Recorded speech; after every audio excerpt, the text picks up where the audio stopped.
Ikhwatal iman dirahmati Allah Subhanahu wa taala. Pagi ini bahasan kita seputar amal pembuka rezeki atau amal pembuka pintu rezeki kita insyaallah. Ada seorang ulama namanya Ibnu Mandzur. Ibnu Mandzur pakar bahasa, beliau menjelaskan apa itu rezeki. Dia katakan ma taqumu bihi hayatu kulli kainin hayyin madiyyin kana au ma'nawi. Yang disebut rezeki adalah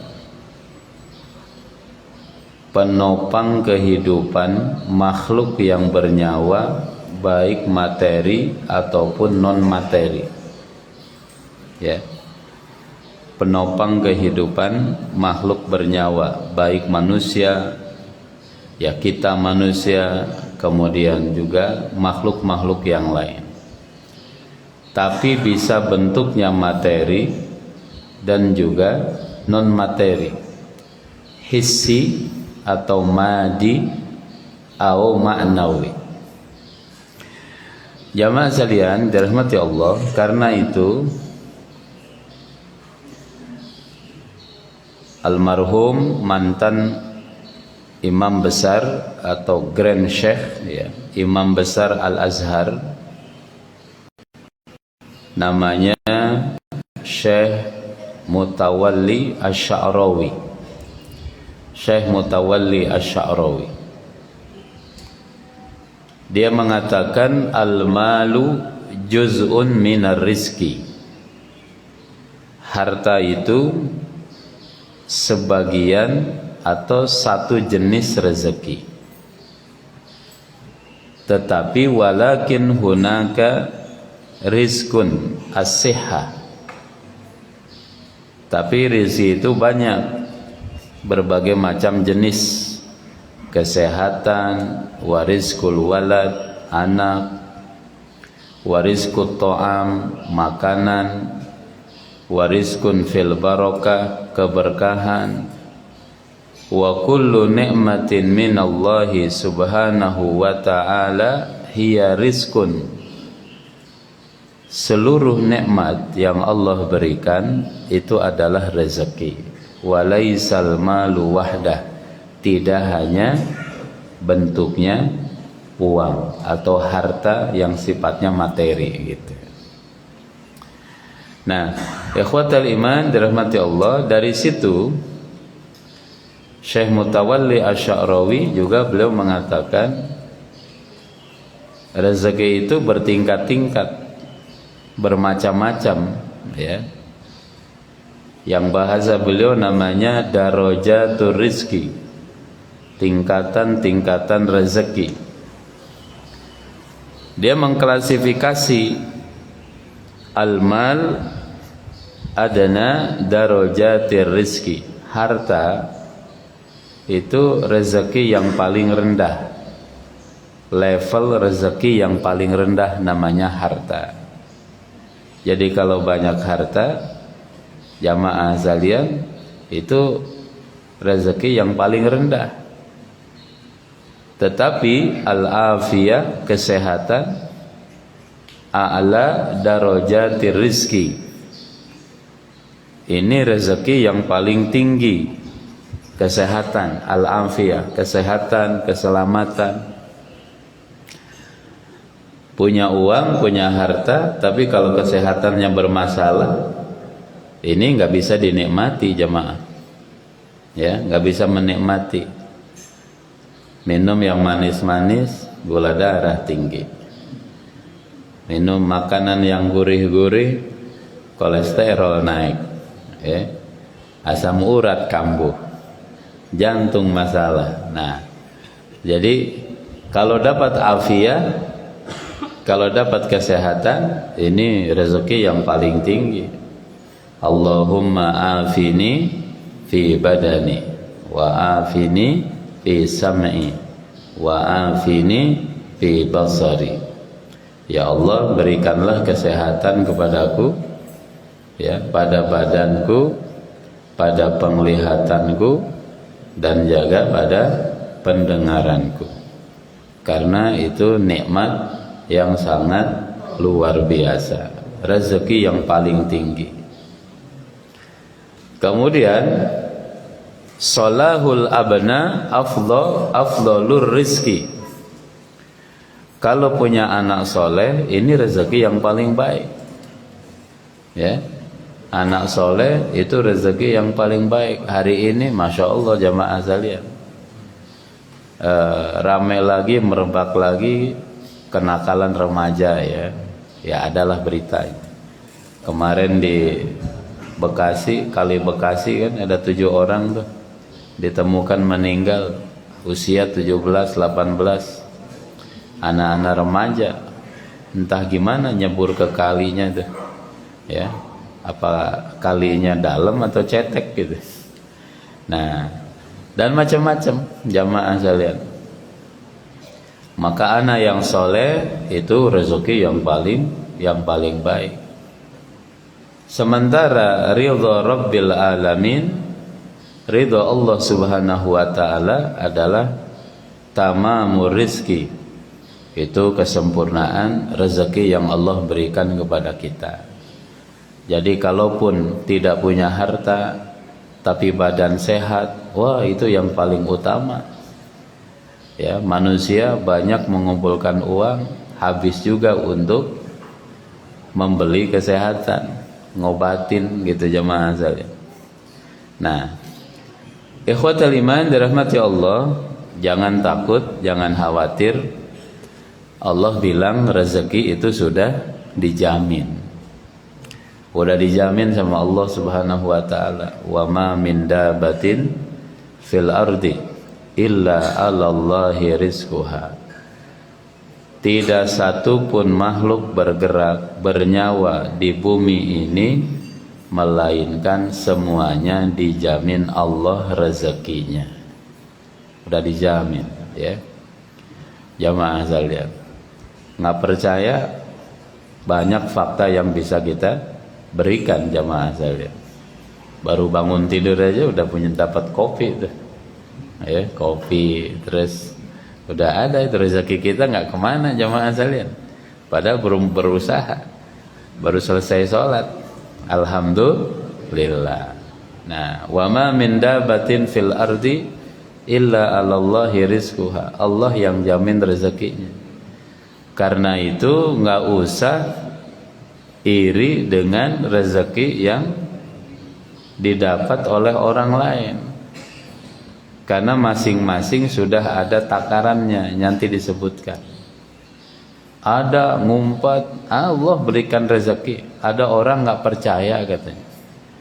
Ya, ini di zaman sahabat atau zaman tabi'in gitu ya. Dia bilang Allah tuh jamin rezeki. Dia ingin nyoba, dia pergi ke hutan, kemudian masuk gua, ya, perbekalannya habis, akhirnya dia sakit, kelaparan, kehausan jamaah sekalian. Nah, dia ingin membuktikan kalau rezeki itu akan datang kepada dia. Nah, di hutan, tengah hutan, nggak ada makanan, nggak ada minuman. Ketika dia sedang mengerang begitu, ada orang-orang yang lagi nyari kayu. Di dalam goa itu dia bunyi itu, gitu ya, kesakitan. Dideketin sama para pencari kayu itu. Ada suara apa itu? Dibilang suara harimau, kayaknya harimau kagak begitu bunyinya. Itu kayak bunyi orang yang sakit. Dideketin, ketahuan. Ya, jamaah sekalian, dia seorang manusia. Terlihat kelaparan, dehidrasi. Akhirnya dikasih minum, dikasih makan oleh si para pencari kayu tersebut. Akhirnya dia yang Orang yang tadi itu dia yakin kepada Allah Subhanahu wa taala. Ya, kalau rezekinya, kalaupun dia enggak tahu di mana alamat rezekinya, tapi rezekinya tahu di mana alamatnya dia. Udah ngumpet dikejar juga sama rezeki itu katanya. Subhanallah. Jamaah sekalian, luar biasa. Karena dijamin sama Allah, wa ma min dabatin fil ardi illa 'alallahi rizquha. Ya, tiada yang makhluk bergerak bernyawa di bumi melainkan semuanya dijamin Allah rezekinya. Di rumah itu ada kucing, entah kucing dari mana itu, tiba-tiba datang aja. Tapi ini kucing kalau bahasa manusia, ya, ini apa namanya tuh, cacat gitu ya. Dia nggak bisa jalan normal, tuh si meong. Entah kenapa nyampe di rumah saya gitu ya. Dan ngelihat jamaah sekalian, masya Allah. Jadi kalau kita makan nongkrong aja dia, ya, nungguin tulang gitu ya. Masya Allah. Ini kucing entah dari mana, mungkin pintu rezekinya emang di situ. Subhanallah. Kadang dia kalau apa namanya, kalau di situ nggak ada makanan dia nyari itu, meskipun nyengser itu. Dia tarik-tarik kakinya. Tapi karena sudah Allah jamin rezekinya, ya, masih hidup, alhamdulillah. Itu binatang. Apalagi tentu manusia yang punya akal fikiran. Jamaah sekalian, ada seorang ulama namanya Imam Al-Asma'i. Ini pakar bahasa. Al-Asma'i itu pakar bahasa. Suatu hari dia ketemu dengan Arab Baduy yang tinggal di perkampungan. Imam Al-Asma'i waktu itu baru pulang dari Mekah.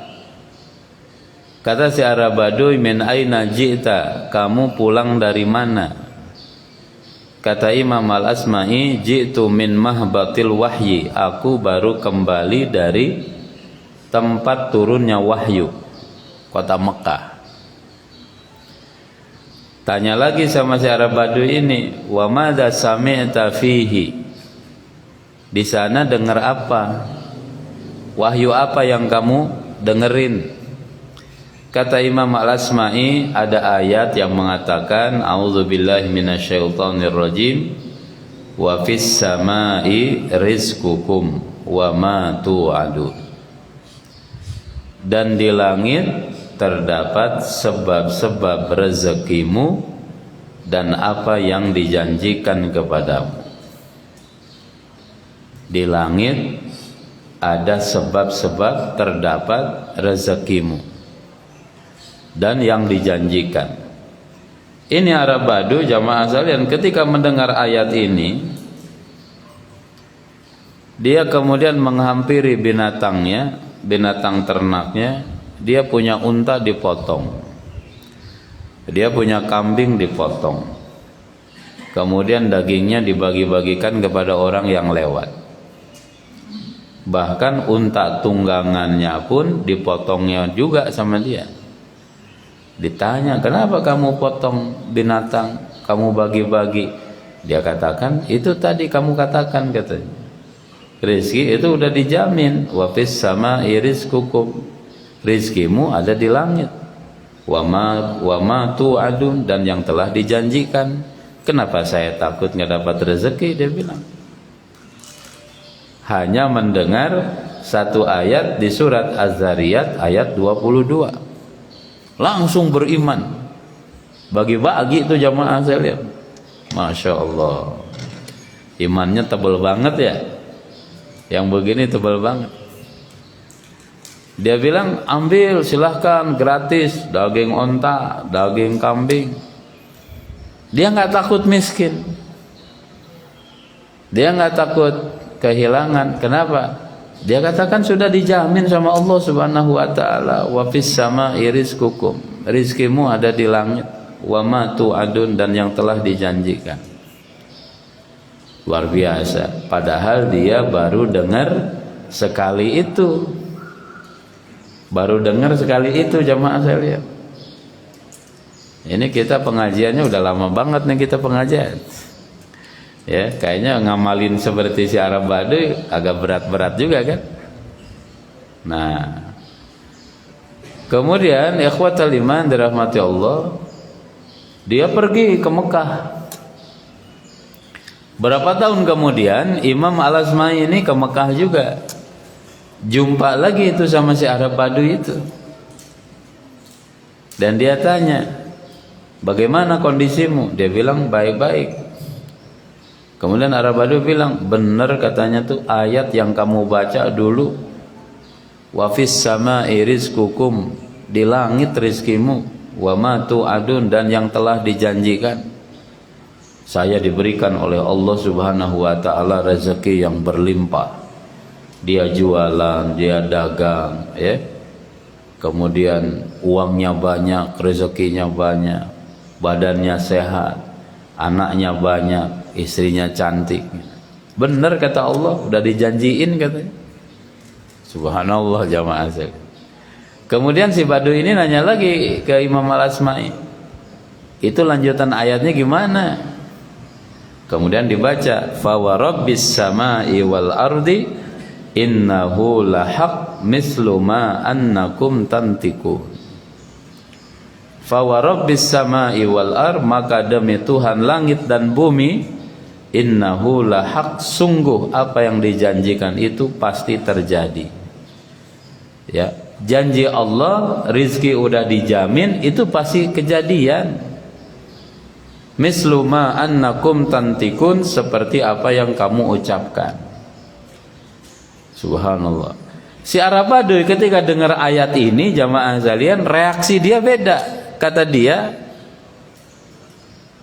"Sebab apa wahai manusia sehingga Allah sampai bersumpah akan ngasih rezeki?"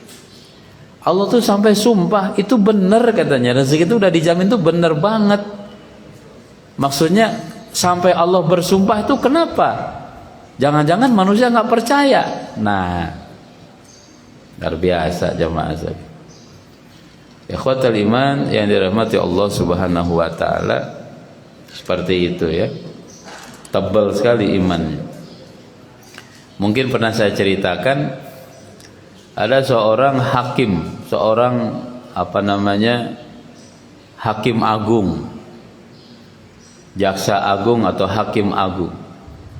Dia itu ahli fikih, ahli hadis, ahli bahasa, dan dia juga seorang hakim. Dia kalau gajian, jamaah sekalian, kalau gajian belum nyampe rumah, gajinya udah habis.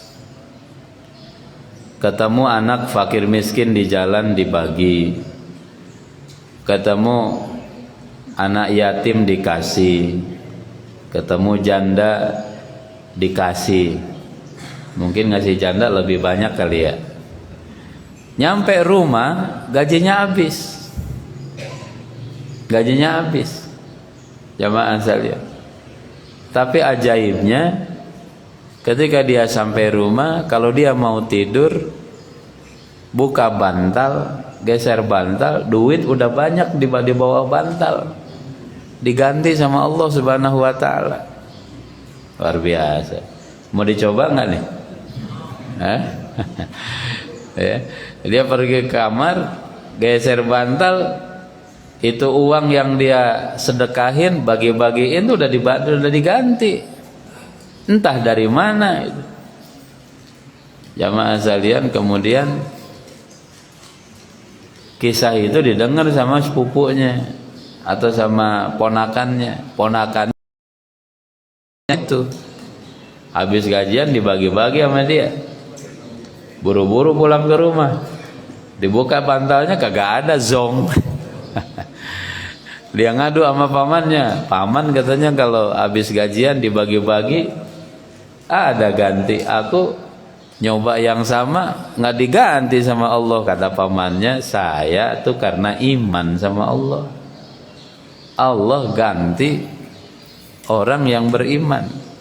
Kamu kan melakukan itu bukan iman kepada Allah, kamu ingin nyoba ilmu katanya gitu. Makanya gagah diganti sama Allah.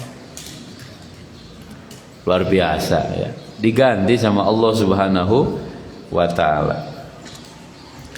Ikhwatal iman dirahmati Allah, maka harus disempurnakan dengan memperkuat tawakal. Tawakal ya.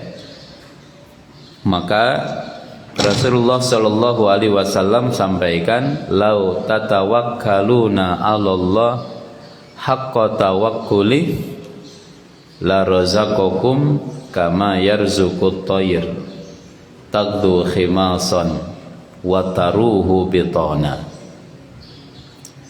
Andai kalian benar-benar tawakal kepada Allah, la razaqakum, niscaya Allah berikan rezeki kepadamu, kama yarzuqut tayra, sebagaimana Allah berikan rizki kepada burung, tagdu khimasan, pagi hari.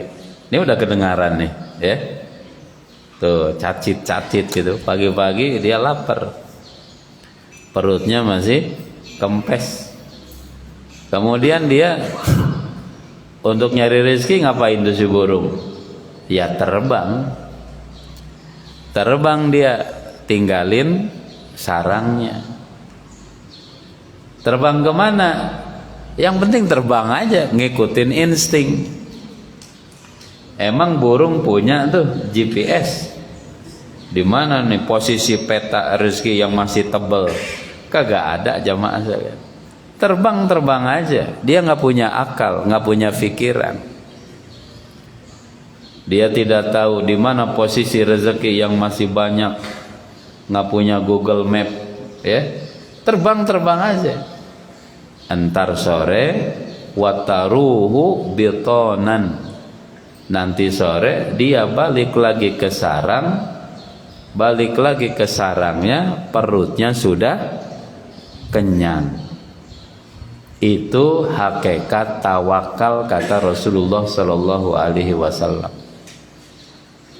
Usaha aja maksimal, usaha, hasil serahkan kepada Allah Subhanahu Wa Taala. Yang penting kita usaha.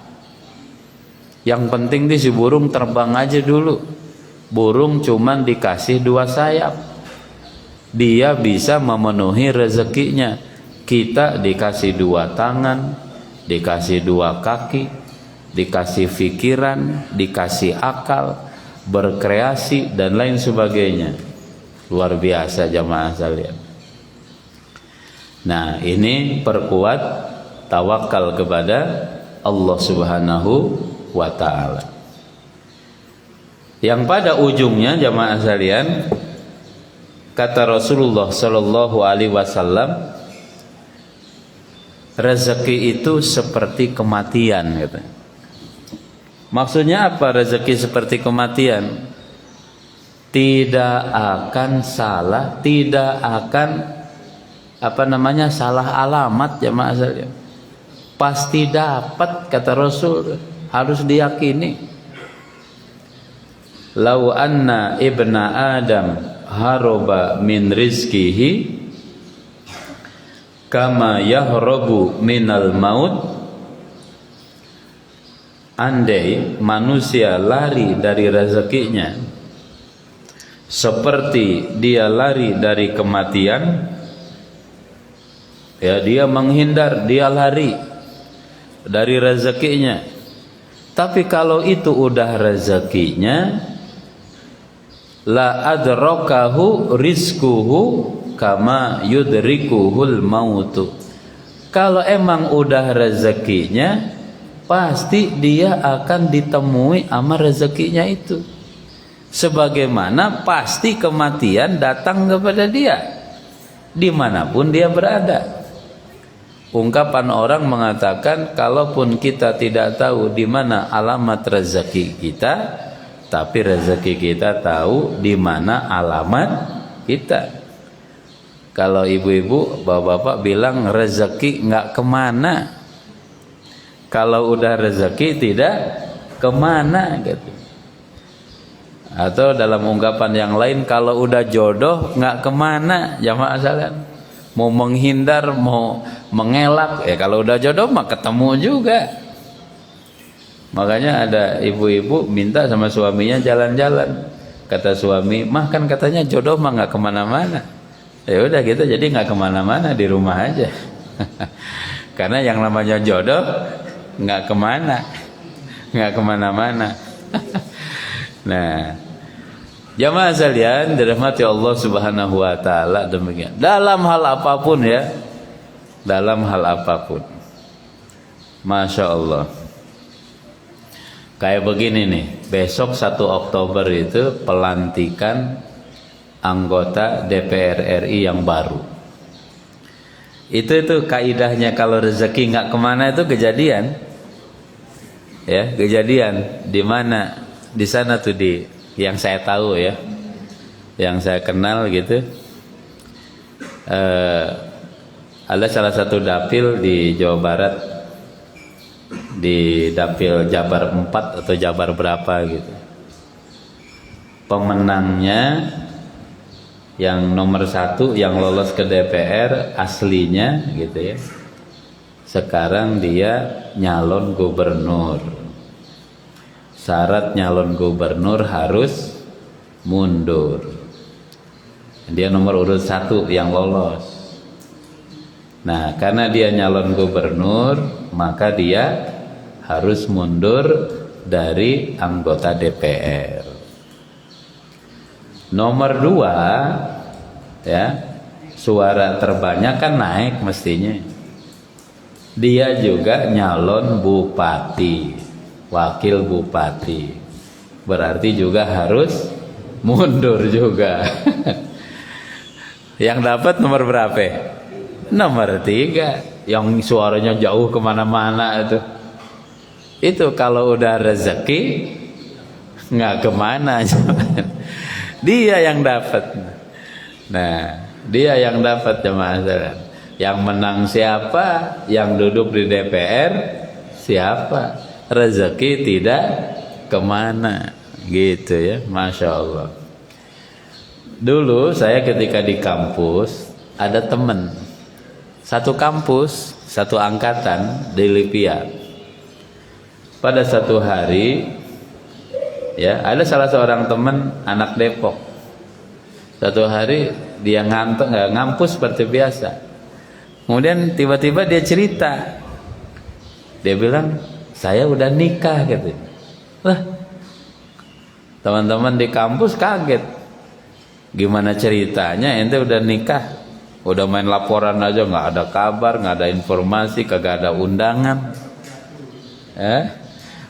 Dia udah nikah, dia bilang. Nah, ya itu dia. Gimana ceritanya? Dia bilang begini, jamaah sekalian.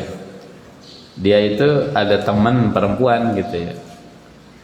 Seneng lah mereka itu. Ternyata orang tuanya ngejodohin tuh si perempuan itu kepada laki yang lain.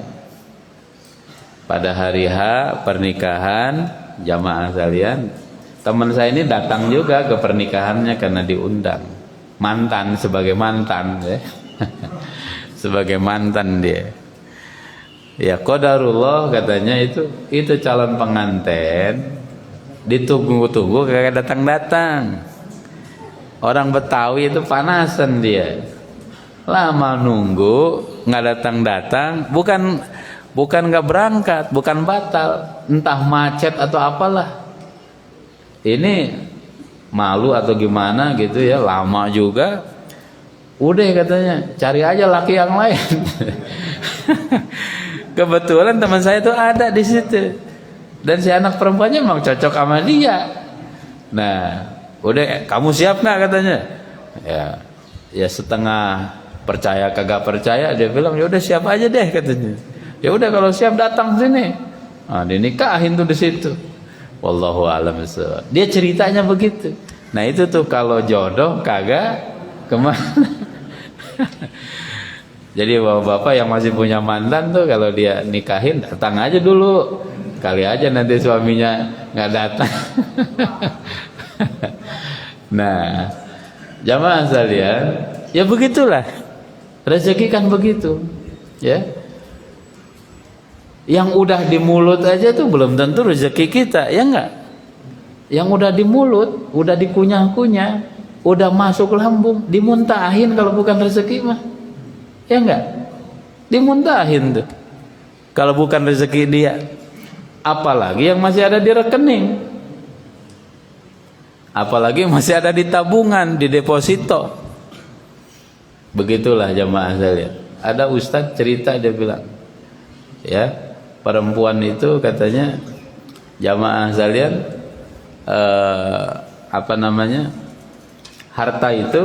harta kita itu kan apa yang dimakan jadi daging, apa yang dipakai nanti lapuk, ya, apa yang disedekahkan nanti jadi pahala. Yang ditinggalkan itu hanya akan jadi warisan, diwariskan kepada orang lain. Ibu-ibu ngumpulin emas, ya, kalau meninggal mah nggak akan dibawa, tapi kalau disedekahin nanti jumpa pahalanya. Itu emas yang diwariskan.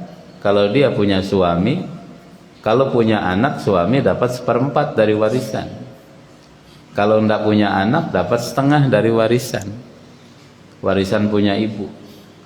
Nanti dari warisannya dipakai nikah lagi sama suaminya.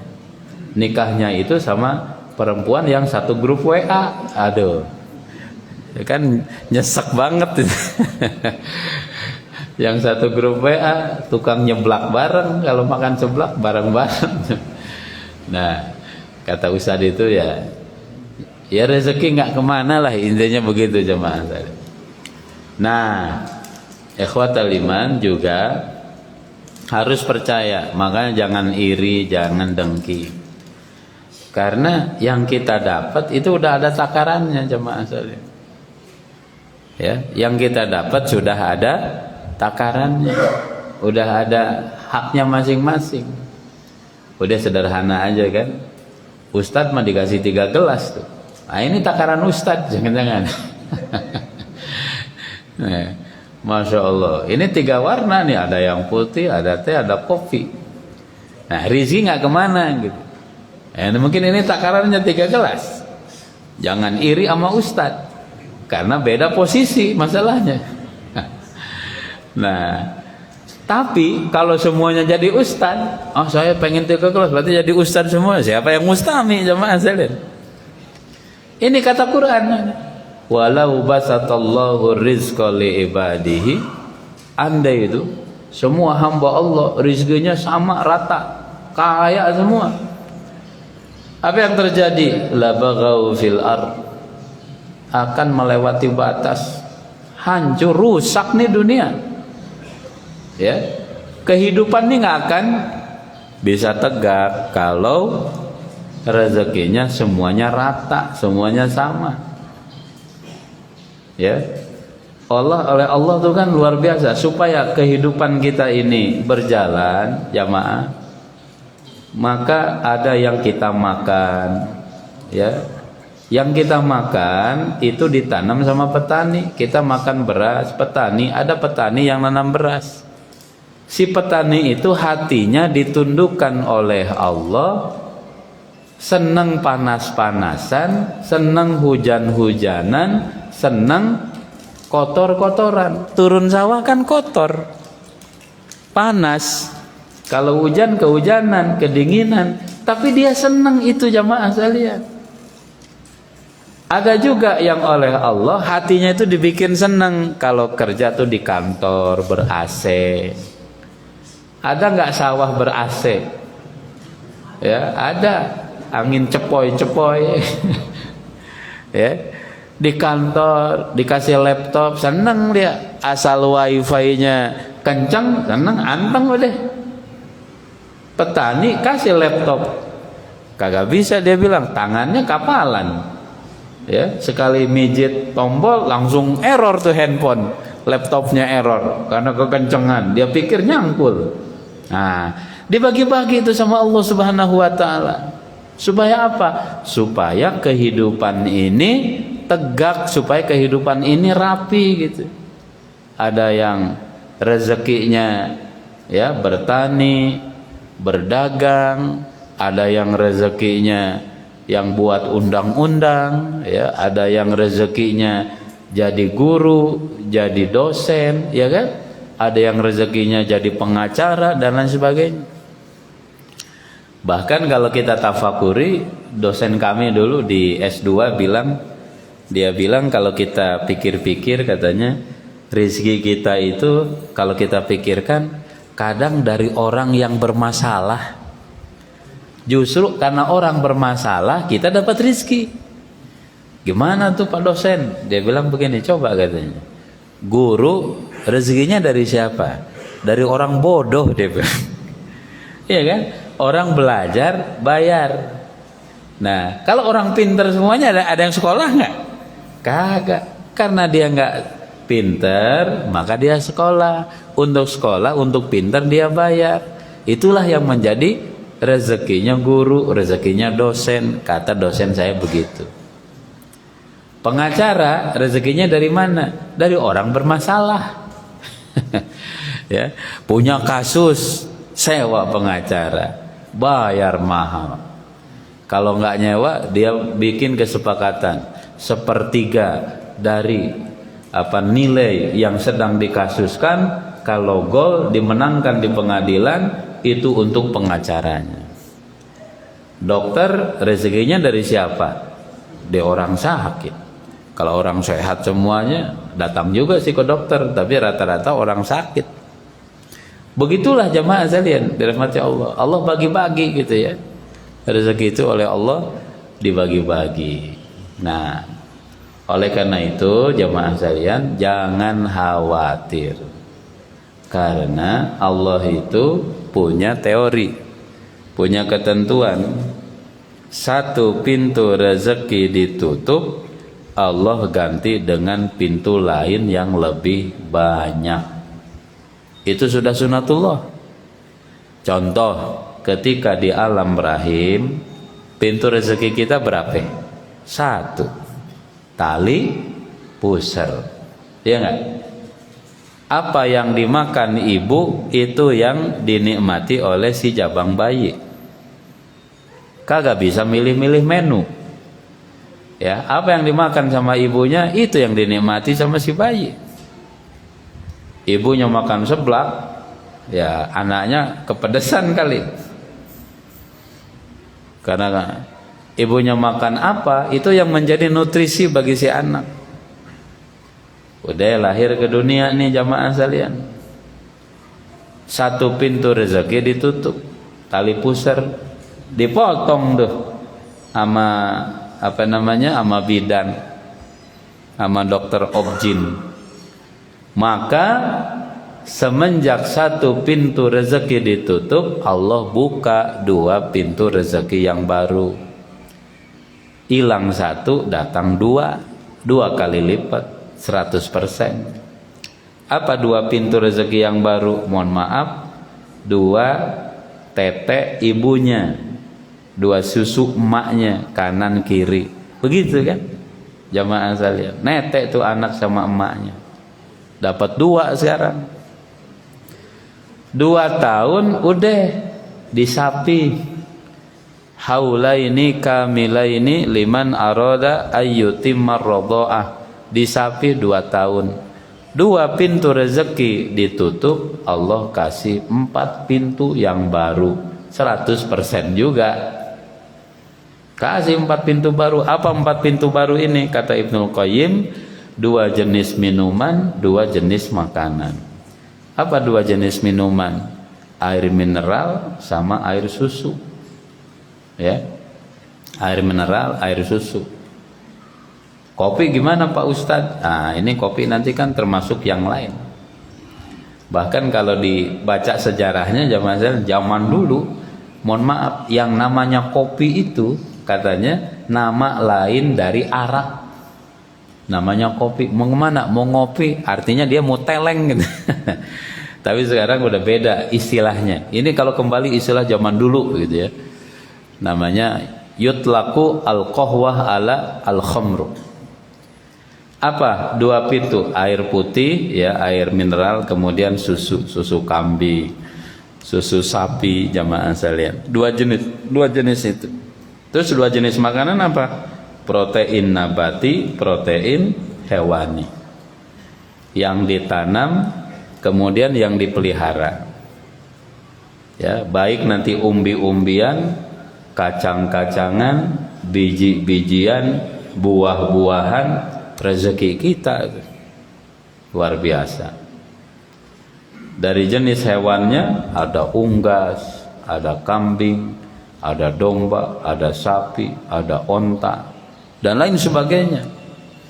Yang diharamkan sama Allah itu adalah babi, al-khinsir. Jamaah sekalian, rezeki bagi manusia silahkan. 4 pintu rezeki ini nanti ditutup, Allah ganti lagi nanti dengan 8 rezeki yang baru. Apa 8 rezeki yang baru? 8 pintu rezeki surga. Ya, karena hadis Rasul bilang, udkhulu min abwabil jannatis samaniyah. Silahkan masuk ke 8 pintu surga. Gitu jamaah sekalian. Jadi kalau udah masuk surga, mau ngapain aja kan ada di sana. Wa basyiril ladzina amanu wa amilus shalihat anna lahum jannatin tajri min tahtihal anhar kullama ruziqu minha min samaratir rizqa qalu hadzal ladzi ruziqna min qabl wa utu bihi mutasyabiha wa lahum fiha azwajum mutahharah wa hum fiha khalidun. Al-Baqarah ya. Di dalam surga itu berbagai macam kenikmatan diberikan oleh Allah Subhanahu wa taala, dan juga diberikan pasangan. Dan juga jamaah sekalian, kita usianya tidak berubah. Beda kalau di dunia, semakin bertambah usia, semakin bertambah hal-hal yang lain. Usia nambah, gula darah tinggi, kolesterol tinggi, asam urat, jantung, ini itu sunatullah biasa aja, nggak usah khawatir. Karena seperti itu sunatullahnya jamaah sekalian. Karena manusia itu menuju ke titik kefanaan, titik kehancuran, titik kematian. Maka ada hadis mengatakan jamaah sekalian, kalau Allah itu tidak akan mewafatkan seseorang hingga rezekinya habis, jatah rezekinya habis sama dia. Jadi takaran makanan, minuman, pakaian, itu kalau jatahnya di dunia ini udah habis, wafat dia. Karena termasuk rezeki nafas ini, udara, oksigen ini kan rezeki juga. Kalau jatah oksigen kita habis, ya kita mati. Ya, nanti untuk jatah orang lain, gitu ya. Allah Subhanahu wa taala demikian. Karena itu, ya, jamaah sekalian, apa nasihatnya? Imam Al-Hasan Al-Basri mengatakan, ini kunci teorinya. Katsiran ma wajadna min man talabal akhirah wa atathu dunya. Dalam kehidupan, kata Al-Hasan Al-Basri, kami menemukan fakta orang yang nyari akhirat didatangi dunia. Nyari akhirat, dunia dapat. Akhirat dapat, dunia dapat. Tapi yang nyari dunia belum tentu dapat akhirat, tidak akan dapat akhirat. Jangankan dapat akhirat, dunianya aja yang dicari belum tentu dapat. Tapi kalau nyari akhirat, dunia sudah pasti dapat. Yang nyari dunia belum tentu dapat dunia, jangankan akhirat, dunia pun belum tentu dia dapat. Ini kuncinya jamaah sekalian. Kata Imam Al-Hasan Al-Basri, jamaah sekalian. Coba lihat orang nyari dunia, ya, dan lain sebagainya. Bahkan saking dia semangatnya nyari dunia, dia ambil juga punya orang lain. Korupsi, mencuri. Akhirnya apa? Dunia belum dia nikmati, boro-boro dapat, yang ada babak belur, ujungnya juga masuk penjara.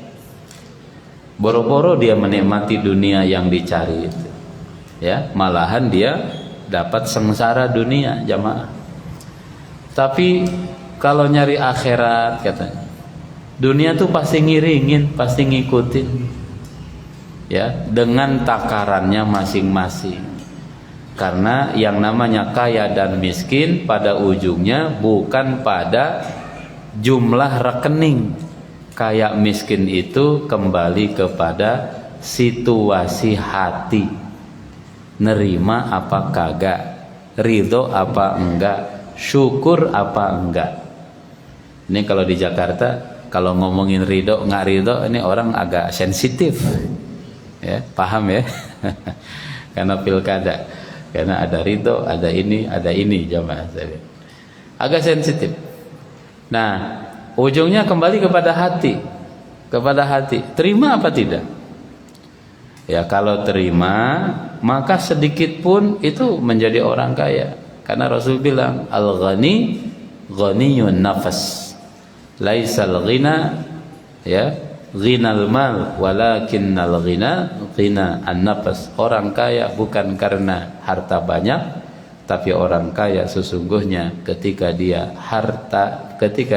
kaya jiwa, kaya hati. Kaya jiwa, kaya hati itu apa?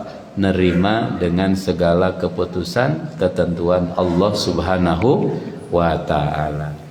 Dari situ, ya, maka untuk memudahkan rezeki itu, perkuat takwa. Singkat-singkat saja. Yang kedua, perkuat silaturahim, ya.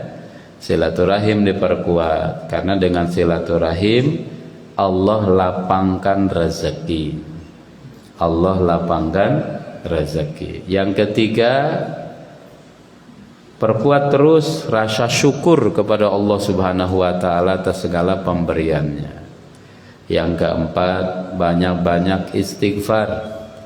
Istighfar ini pengundang rezeki, jamaah sekalian. Kata Rasul, man aktsarul istighfar, siapa yang memperbanyak istighfar, ja'alallahu lahu min kulli hammin faraja, Allah berikan kepada dia solusi dari setiap masalah, wa min kulli dhaikin makhraja, kemudahan dari setiap kesulitan, wa razaqahu min haitsu la yahtasib, memberi rizki dari jalan yang tidak disangka. Kemudian yang lain apa, jamaah sekalian, ya, jaga sholat.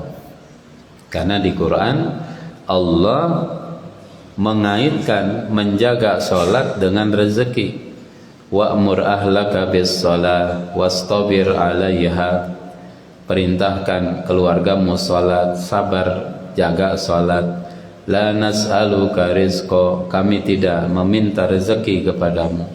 Nahnu narzuquk, kami yang akan memberikan rezeki kepadamu.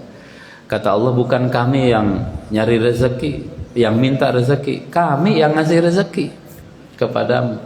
Allah gandengkan antara rezeki dengan sholat. Artinya apa? Sholat sebagai kunci bagi kita untuk mendapatkan kelimpahan rezeki itu. Yang keenam, ya, banyak-banyak berbuat baik kepada sesama makhluk. Fajaza'u